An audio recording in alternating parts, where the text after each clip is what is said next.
You're listening to Flirting with Bitcoin. I'm your host, Mandana Yousefi, and this is my boo, Ian Reese. My husband, Ian, is a Bitcoin enthusiast, but I am quite the newbie. Each week, he tries to teach me something about Bitcoin or Bitcoin adoption. I promise we keep it real light and fun. But before we get started, make sure you go to goals.flirtingwithbitcoin.com and stack your sats for the week. Let's go.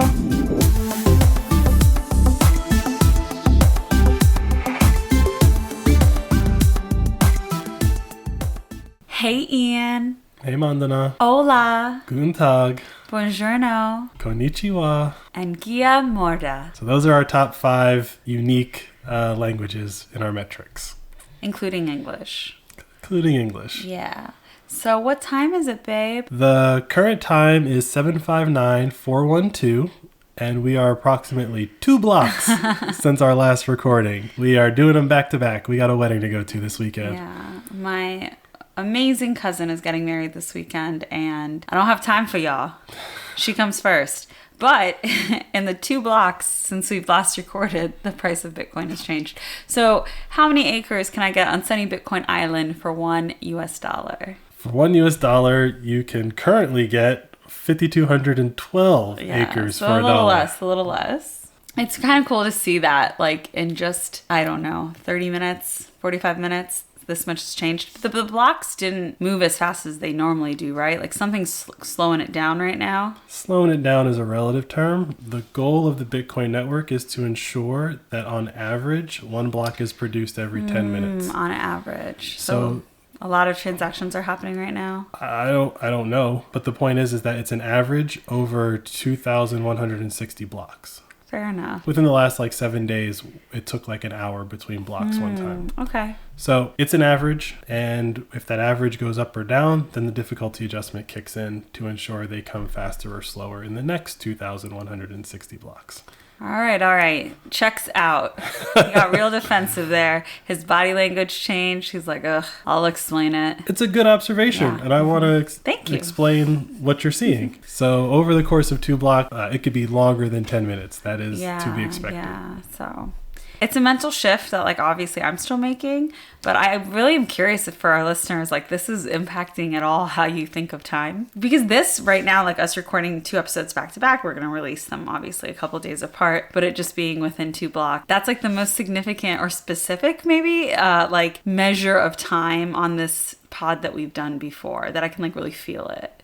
Yeah, so 2 blocks for our purposes was almost an hour. Yeah. Now that means we could have started really early on one of those blocks and then ended early. That's true. Because there's so you don't know exactly where in that block you started and ended, and you don't really necessarily know how long that block was. Mm-hmm. So all we're saying is that the global network has confirmed 2 blocks. It might have been 20 minutes. It might have been 45. It's Bitcoin's a little shady. It's don't worry about exactly how long I've been doing this.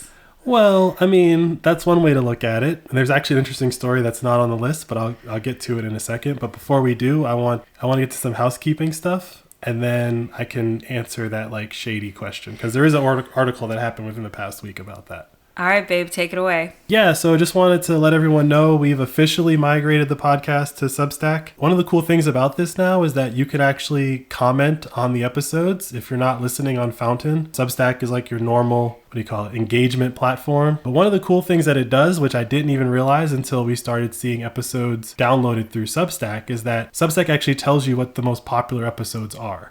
It shows you the most popular episodes for our podcast. And right now, that's the episode we put out most recently, and then 2 episodes from a couple months ago. The Satoshi Savings Calculator. That is one of our most popular episodes. So shout out to anyone who's shared it with their friends.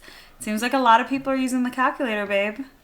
There's spikes of usage, but there's also a very consistent level of I would say maybe 5 to 10 people that use it every day. But then I see spikes of 100 people. That's awesome. So proud of you, babe. Thanks. But also, just like on the previous website, you can just subscribe to Flirting with Bitcoin. I haven't done it in a while, but if we were to do write-ups, write an essay and publish it, you wouldn't get that through your podcast feed. Mm-hmm. So if you subscribe on the website, you'll get notified when those happen. I don't have anything coming, but I will be migrating all the old ones over And so you'll get notified when I migrate them over if you haven't read them already. Yeah. And there are a lot of other things happening on Substack, the website. So I've never used it until now. So it's cool to check it out. Yeah, Substack is like long form Twitter. I'm learning. Yeah. I'm like, I won't do Twitter, but maybe Substack's for me. Yeah, it's multiple paragraphs and long thought out things, not just memes about Joe Biden. Those are embedded in the long thought out things. You know the song? It's like, how is the best case scenario, Joe Biden? Are you really gonna make me vote for Joe Biden? I don't know that It's song. a Bo Burnham song. It's like from a stand-up, but it's like a TikTok audio that like people use so much. They use it for other stuff, but it's just so funny. Yeah. Yeah. How is the best case scenario, Joe Biden? I mean, It's we were all thinking it. all right, babe. Let's give the people what they want. Let's get into the news of the week.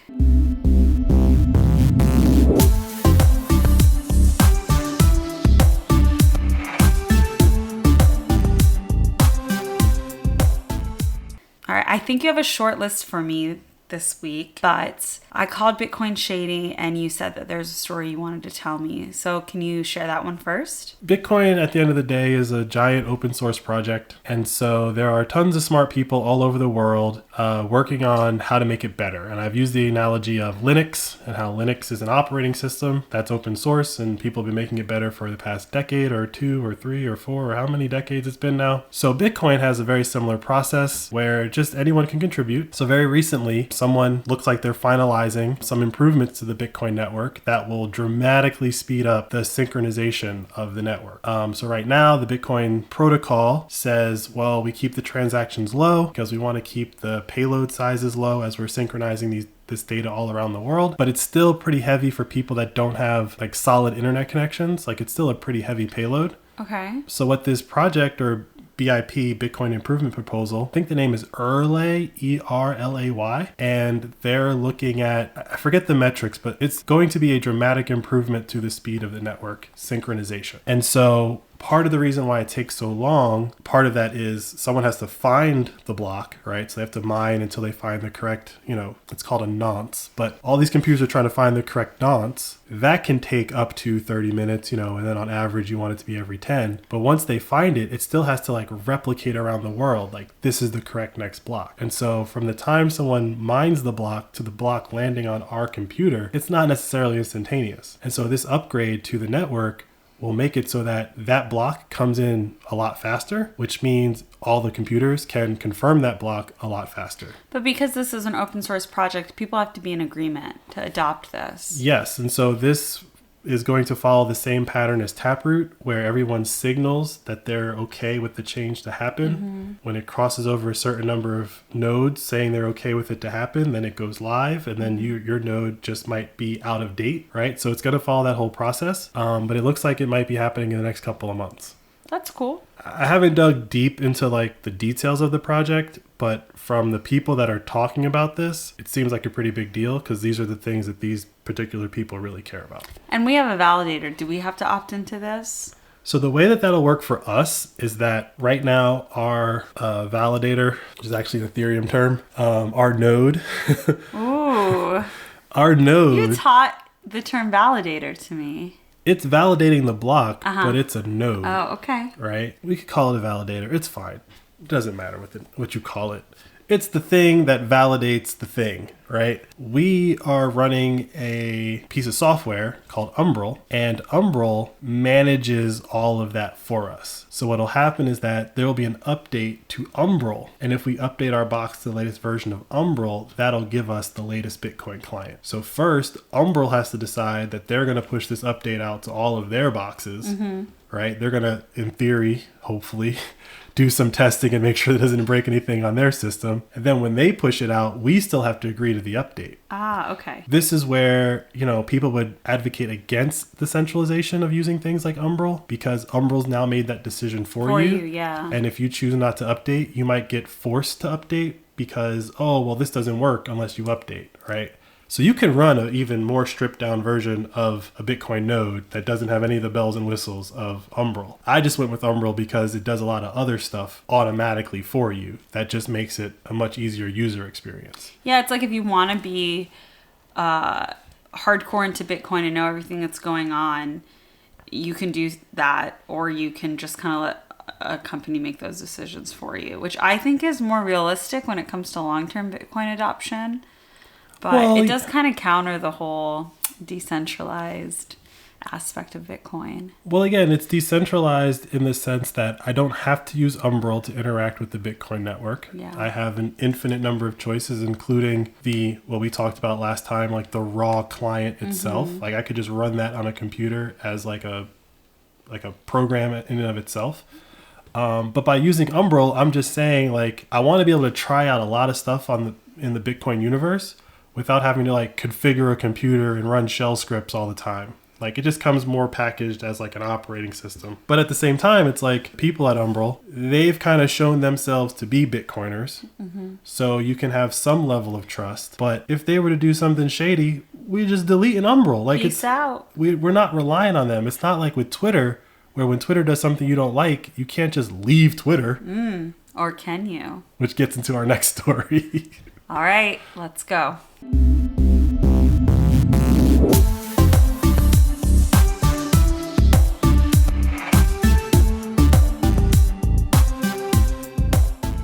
So you talked to me about this already, like separate to the pod, but you wanted to talk about it on today's episode, and I asked, what does this have to do with Bitcoin? And you said it lends to decentralizing things.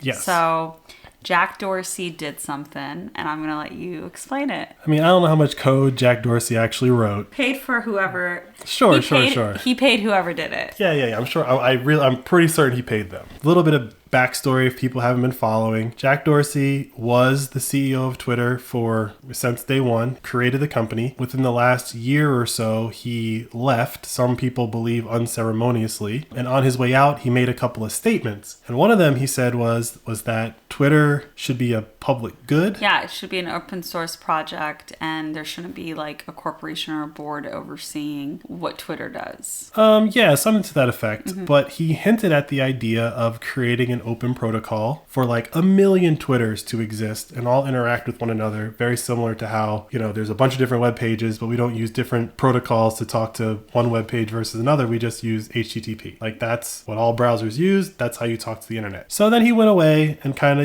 posted some cryptic stuff and talked about Web 5 and turned Square into Block, right? Because that's his other company. Yes.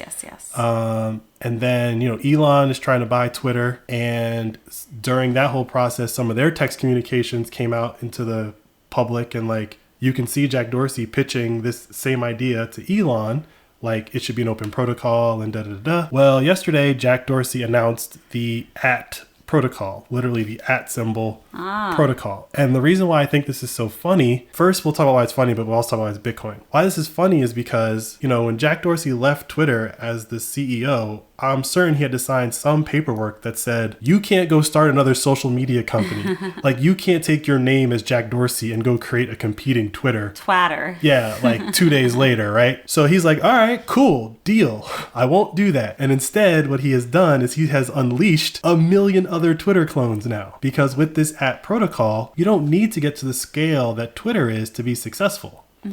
You can have a bunch of sub 1 million users, social media networks that have the ability to interop with one another. So you don't have to commit to Twitter or Facebook or whatever. We could have like the Flirting with Bitcoin social media network, and people would in theory be able to post on that. But when you go into the Bitcoin, like what does Bitcoin have to do with this is that the way that this platform works, or at least the protocol that they've proposed, is that think of your feed as like your own personal database. And so what that means is that rather than when you post, you're writing into a database that you don't control, Twitter, Facebook, whatever, your data for your feed is controlled by cryptography and your private and public keys, very similar to Bitcoin. And so when you let someone write to your feed, you are literally giving them permission that you can revoke at any time. But anything that they write to your feed, you own? Yes. And then anything you post yourself, you own? Yes. Unlike right now, like if I post on Instagram, Instagram owns that photo.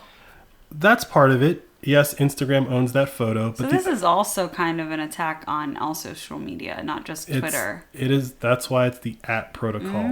It is an attack on all social media. Ooh. And so Mark Zuckerberg is shaking in his boots. Well, this is the thing, right? Do you think so? I think Mark Zuckerberg has more to fear than Twitter.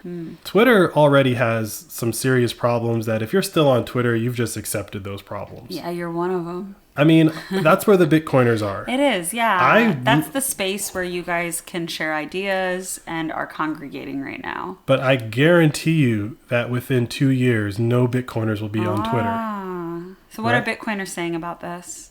Is it a little too soon to tell? Are you one of the first? No. Everyone was talking about it in their own way. I love gassing up my man. I'm like, ooh, you're the first Bitcoiner who has an opinion on this. Everyone had their own opinion on it, and some people think it's good, some people are skeptical. What are like the people who are hesitant about this saying? What are they worried about? So one of the things that the protocol encompasses is decentralized identity, right? So right now your identity is your Facebook or your Google or your Twitter account, right? And so what that leads to is, well, if you constantly are using the same identity for a large bucket of your actions, that's how you get tracked. That's what we've seen over the last 10 years. Like you get ads targeted towards you and stuff like that. But with decentralized identification, you could create a new identity every time you did something. And now it's harder to track you across social media because you appear to be a new user everywhere you go. This is how Bitcoin works. Every time I send you Bitcoin, if you're trying to be the best Bitcoiner you can be, you generate a new address for someone every single time. So when someone's looking at the Bitcoin network, it doesn't look like, oh, there's 10 transactions all going to this one location, and we've somehow figured out that one location is Ian, so all 10 transactions are going to Ian. I would create 10 different locations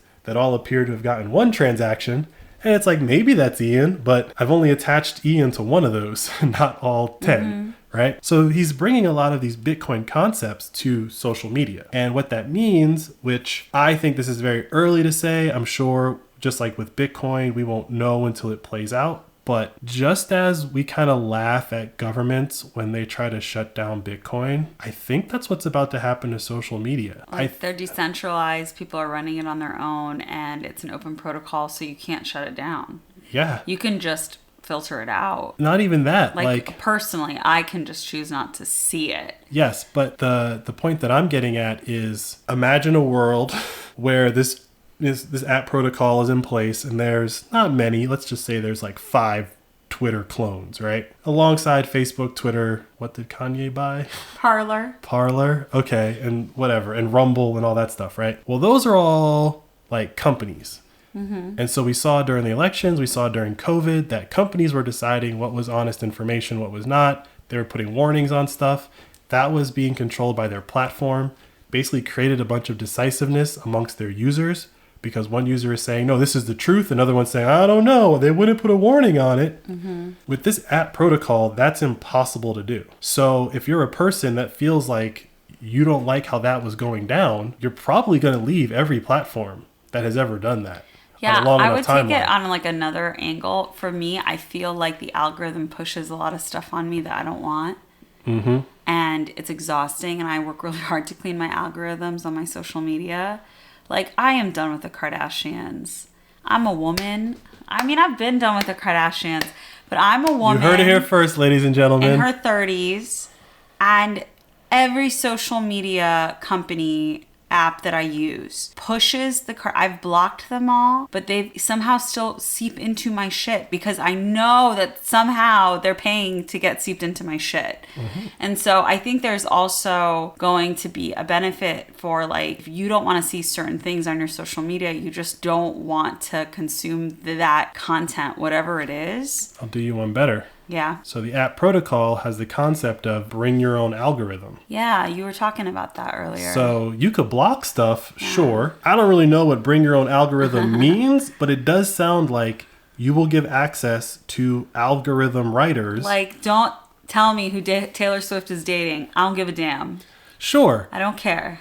And, you know, I think that, like, it's weird to say this out loud, but it's like you can now create your own echo chamber. Like, create the echo chamber that you want, not the one that was kind of foisted on you because of some things you liked at 2 in the morning. If you barely understand how the algorithms work, all you have to do is hit not interested on all of your social media. It's one of the options for any single post. TikTok is really good about this. Their algorithm is crazy. They look at how long you look at something. So even if you look at something, you don't like it and all of that stuff, it still registers that you've absorbed it and they'll show more of it to you. So even stuff that you hate watch, you get more of. And that shit just makes you angrier, right? On YouTube, it just wants to feed stuff that's going to piss you off, right? Sensational headlines and all of that stuff. You'll click, you'll be angry, you'll watch it and go, ugh. And then it's just going to show more of that to you. Even if you're like, I've never subscribed to this, I don't want to see it, I don't follow them. So yeah, I think making your own echo chamber isn't a bad thing. I don't think it's a bad thing. I think that what you're going to see here is, again, going back to the idea of, okay, Jack Dorsey, you're leaving Twitter. You can't create a Twitter clone. He's like, cool, I don't want to create a Twitter clone. That's hard. He's like, what if I give people the tools? Up, man. Well, yeah, but it's like, what if I give people the tools to make their own Twitter clone and let some other person figure out the right combination that gets everyone to leave your platform, leave Instagram, leave. I feel like Jack Dorsey's done with social media. This is his like Satoshi Nakamoto gift. Like, hey guys, like here you go. Do you build on it or not? I don't really care. But I feel like as a person who ran a social media company for a decade, this is what we needed. Have at it. This is the better alternative. Yes. And I think that I'm willing to bet money that there will be a very Bitcoin focused social media platform within the next 2 years that is built on this protocol. And it'll have Bitcoin built in, and it'll have people getting paid for their tweets. It'll have all the value for value that we talk about on Fountain. It's going to have all of it. And it's going to be done in a way that when someone goes on there and wants to share some link about Hunter Biden's laptop, and it doesn't get blocked, and that's the only place that it doesn't get blocked, everyone will figure out, oh, that's the place I want to be. I'll go in there, I'll do my own filtering, I'll bring my own algorithm, but I want to play in that open sandbox that's not telling me what is truthful and what's not. We'll see.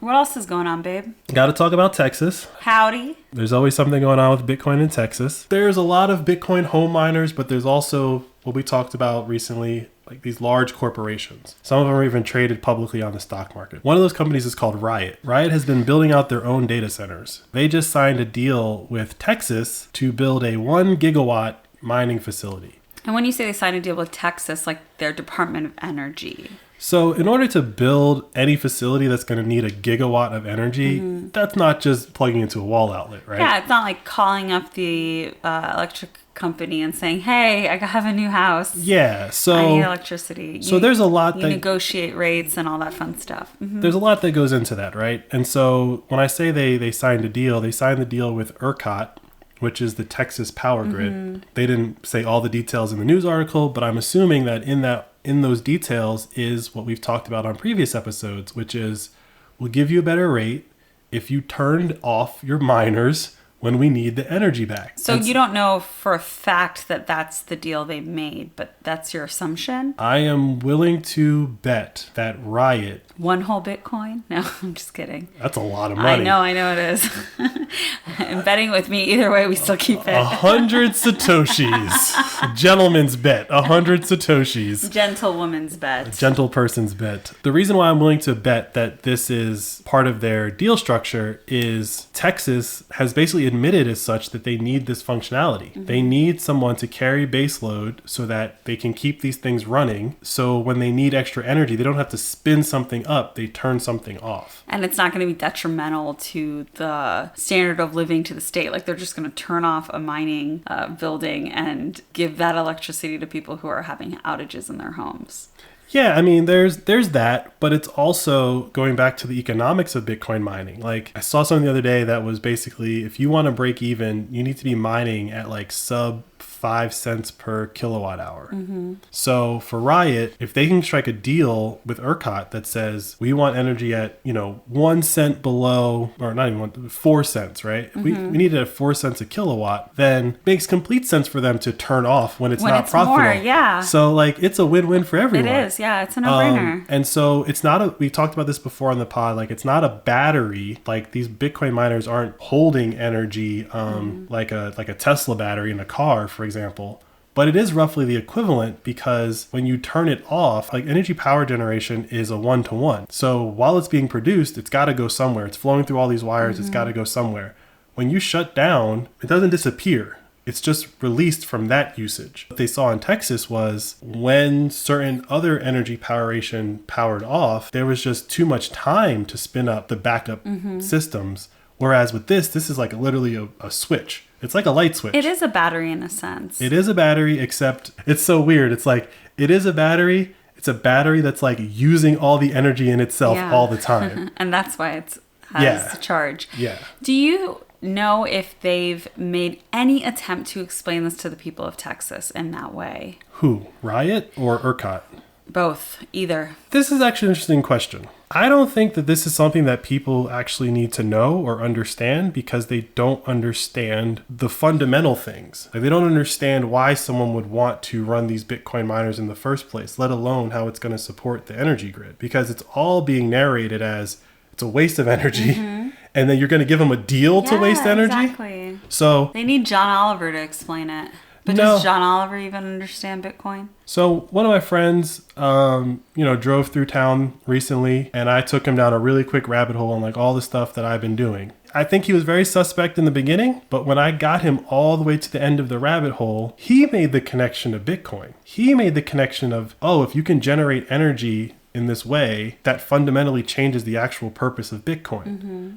But I had to take him down a crazy chain of events just to get him on board with okay, now let me show you some science. So you don't think it's worth the effort? I think you can't do what I did with my friend in that way to everyone. It requires the level of attention that people just do not have. I had him hostage for 2 days. You did, but do you think it's for some reason the people at the energy department in Texas get it? Are they all Bitcoiners? They're definitely not all Bitcoiners, but energy people are, from my observation with how Bitcoin and the energy community are kind of fusing over the past year, energy people get enough about energy to understand how Bitcoin can help them. Even if they think that Bitcoin is a complete scam, right? If I tell you, look, I got a peaker plant that I could spin up in 1 second, what's that worth to you? Because they normally take 8 to 10 to 30 minutes to spin up. So that alone, someone's going to be curious and say, wait a minute, what do you got? Is this another one of those Tesla batteries? And it's yeah, sure, whatever. Do you care? Or do you just care if it works? And so with Bitcoin, with Tesla in Texas and Bitcoin in Texas, Tesla is presenting ERCOT with their solution, which is buy these big stationary batteries that do nothing, attach them next to all of these power plants, and if we need extra power, these Tesla batteries just feed energy onto the market in milliseconds, right? Cool. They've signed on for that. Texas and ERCOT has signed on to, here's a bunch of batteries doing nothing just in case. Yeah, I wonder you know what I'm saying? I wonder if it's these people are incredibly innovative and there's just innovation happening within their state and so they're just surrounded by it, or if it's from desperation because they need so much more energy that they're more open to these new avenues of energy storage. Well, that's what I'm getting at, is that if your fundamental problem is I need to have the base load of energy available at all times, and then I need to be able to handle anything between base load and peak load. And sometimes that happens really fast. I would imagine, unless you're murdering puppies to accomplish this, they don't really care how you can help them as long as it's helping them. If it also is helping you, great. I don't expect you to bring me something that's going to help me but hurt you. That doesn't sound like, you sound like a crazy person. Maybe you're a crazy philanthropist that's just gonna build a solar farm for free and just give Texas all the energy. You could do that. But the Bitcoiners are saying, look, we're going to get something out of this. And what we're going to get out of this is when energy is cheap, when you need that base load, you could have these Tesla batteries or you could have Bitcoin miners. Bitcoin miners produce Bitcoin that will, in theory, be revenue for someone that you will, in theory, be able to tax. Tesla batteries, I feel like they have a different revenue model. Yeah, and they can coexist. They can coexist. I just think that it's very interesting that Texas is going to be this place where this competition happens. Yeah. Like, who's going to solve it better? Is it batteries where you turn on when you need energy, or is it Bitcoin miners where you turn off when you need energy? Or maybe they need both. I mean, I just wish the best for both endeavors because the people of Texas need energy. I mean, it's more also, than ever. It's also after what they went through a year and a half ago. I'm sure they're all really scared of what's to come this winter. So hopefully this brings them some more energy stability. I mean, it's crazy to say that Texas needs energy because it has some of the biggest oil fields in the world. I know. But that goes back to deriving an economy from a top-down approach. Mm-hmm. It has been decided that they cannot use that energy. Their own oil. Whereas if we were working this from a bottom-up, which is kind of how Bitcoin is coming up in the world, it's not so much saying that Bitcoiners are all about drilling for oil, but it's like, yo, we got a lot of energy lying around. We don't need to drill for it. We just need to, untap all of these little wells that aren't profitable anymore. That could all be Bitcoin. There's still a lot of unused energy. And I think that Texas is going to truly show that to not only the United States, but to the world. And I just hope that they get far enough along where we as Americans have a head start. Because once other countries figure out that they could do this, I kind of feel like other countries have their shit better together. They're smaller. Smaller and or like they, to your point, they need it more. Right? Like Venezuela needs this. What do you mean? Okay, you've embargoed all my oil. What if I just burn it here, use some Bitcoin miners, make that money, turn it into Bitcoin, and now I can buy anything I need because I'm only embargoed on the dollar. I'm not embargoed on the Bitcoin network. Venezuela could use this. I wish it for Texas and Venezuela. How's that? Anyone who's got any energy, this is the game.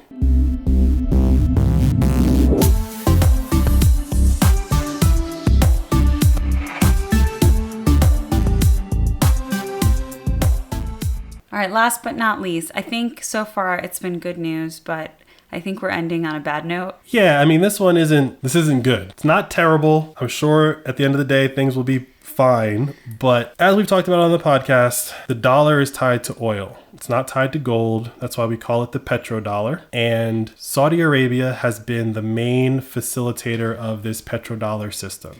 So the agreement is that any oil that Saudi Arabia sells, they sell it in the dollar. Yes, you can only buy oil in the dollar pretty much on the world market until 2018, when China kind of just said, YOLO, we'll sell it to you in I think it's gold. We had the oil embargo in the 70s, and this is the deal that we struck. Well, it looks like Saudi Arabia is basically saying that deal is up. And I don't necessarily know what that means yet. I think there's a lot of speculation on what this could mean. But what it fundamentally means is that if you no longer have to acquire dollars to acquire oil, there will be less demand for dollars globally. If I can give you yen instead of dollars for oil, if I can give you British pounds instead of dollars for oil, if I can give you pretty much anything instead of dollars for oil, economies of the world are going to choose to use their own currencies. Right. They don't have an incentive to be operating in the dollar at all, unless there are, I guess, American manufacturers who require to be paid in dollars. But what's our export? Guns and weapons? Like, what else are we exporting as a country? I mean, we make most of the tech in the world. We do? China doesn't? Oh, China puts it together. Like, they make the iPhones, but they ship them to America, and then America sends them out across the world. Using the iPhone example, China manufactures the iPhone. I believe it's Foxconn. But China did not invent any of the technology that got you to the iPhone. All of that technology that's in the iPhone, all the technology in the iPhone is technology that's been created over the last, since World War II, roughly by the West. Now, I'm not saying there weren't some Chinese people that came to America, studied, created companies, and contributed to that technology stack that is the iPhone. Right. Not the people, the actual physical country. I'm talking about the people. No, I'm saying Chinese people might have worked in America to create these technologies, but these technologies were born out of America. Yeah. And I'm not even going to say America, because there's a lot of technology that comes out of what we would call the ubiquitous West, right? Like Europe, specifically the Netherlands, is responsible for pretty much almost all the computer chips in the world. China has yet to create something that wholly developed inside of China that is orders of magnitude better than whatever the current iteration of that technology is in the... Technology-wise, but a lot of our stuff comes from China. And if one day they say, like, we don't accept the dollar anymore. Yeah, so... Which is their plan anyways with the BRICS deal, right? But here's the deal. The BRICS is, Brazil, Russia, India, China, South Africa. I guess the S can also stand for Saudi Arabia now. Because Saudi Arabia wants to join it now. Right. So Saudi Arabia is hinting at they're gonna join the BRICS as well. And one of the things that the BRICS have announced in the past 30 to 90 days is that they are working on a new reserve currency of the world. That will not be the US dollar. It'll be a basket of currencies backed by roughly the countries that I just named. Mm-hmm. The big difference between now and when this deal was first struck is that, the United States produces a lot of energy. Mm-hmm. As I just said about the Texas deal, we have a lot of energy here in North America. We don't necessarily import into the United States any oil from Saudi Arabia. But the world at large buys oil. There's a world market. And so you need dollars to buy that energy on the world market. Saudi Arabia going to the BRICS is going to be bad for the dollar because there will be less demand for the dollar. But that doesn't mean that you won't be able to get energy here in the United States. Mm-hmm. What it does mean is that all these people that have been fighting the Keystone Pipeline are probably going to have a different tune to sing because that's going to be some of the cheapest energy on the planet. Mm-hmm. So when the dollar doesn't get you as much, you're going to need the cheapest energy you can find, which is going to be in Canada. These are the things that I think people don't realize about how the dollar works. When you said a second ago, like, what does the United States export? We export the dollar. Yeah. That is the number one thing that we ship to the world. And the rest of the world gobbles it up. Mm-hmm. Mainly because you have to buy the one thing that runs the entire world economy, which is oil, in it. If that goes away, Bitcoin might look a little bit more sexy because... the dollar isn't this almighty, never falling, will always be the strongest currency. Then maybe you have like 5 currencies that like fight for the number one spot and are moving every year. And like, who wants to deal with that chaos for their long-term financial goals? I'm assuming this like alternative world reserve currency will, honestly, I don't think it'll work. Yeah, they're all going to fight with each other before anything really picks up off the ground. Yeah, it's very similar to like the United States and the euro and the yen and the British pound right now. It's like we kind of pretended like we were all in this together until this month. And we've basically thrown Japan and Great Britain, and to a lesser extent, Germany and Europe, under the bus. Y'all figure it out. Mm-hmm. And I just don't imagine that the countries in the acronym of BRICS are closer than like we were with the UK. Are equally aligned. Mm-hmm. They're right? Definitely not. Like, maybe it's better to be in that position because now you have to negotiate and not one person is just like heavy-handing the other. India and China make up 85% of that group. Mm-hmm. That's 2 billion right there. If they ever decide to align on a situation, the other members are screwed anyway. So you end up in the same position where you can be bullied. It just takes like the right alignment. Now everyone's getting bullied by 2 countries instead of one. Mm-hmm. Maybe you can like lobby one country to make the other one be nicer to you. But like, maybe it's better that you have to have that negotiation instead of what we have now, which is like the United States just tells people this is how it's going to be. I just don't Right, so is this bad news? I just don't... There's bad news for the dollar.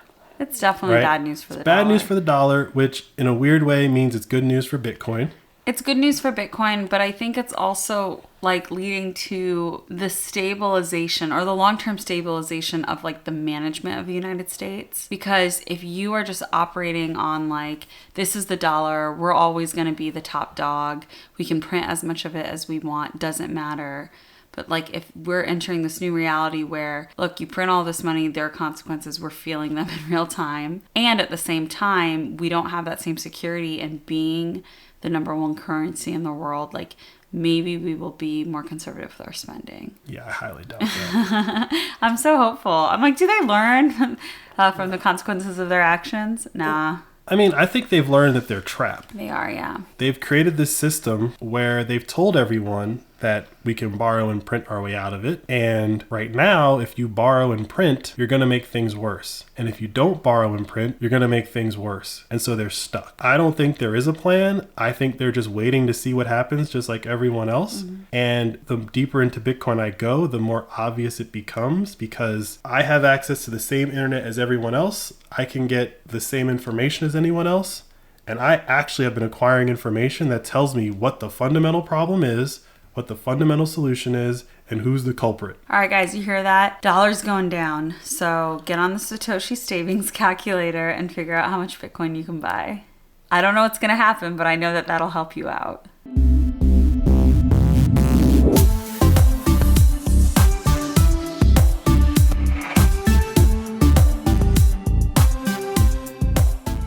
It's time for shout outs. But before we get into it, if you're not on Fountain and want to show us some love, go to flirtingwithbitcoin.com to check out all the ways that you can show us some love. Our top streamer was Hello There. Our biggest boosts came from Zordon. The next top boosters were In Time BTC, Prague USMC, Stacking Sats, Contrapliant Dude, Daniel Cook, Drew B, Ida Dude, Bug Squasher, and P Ninja.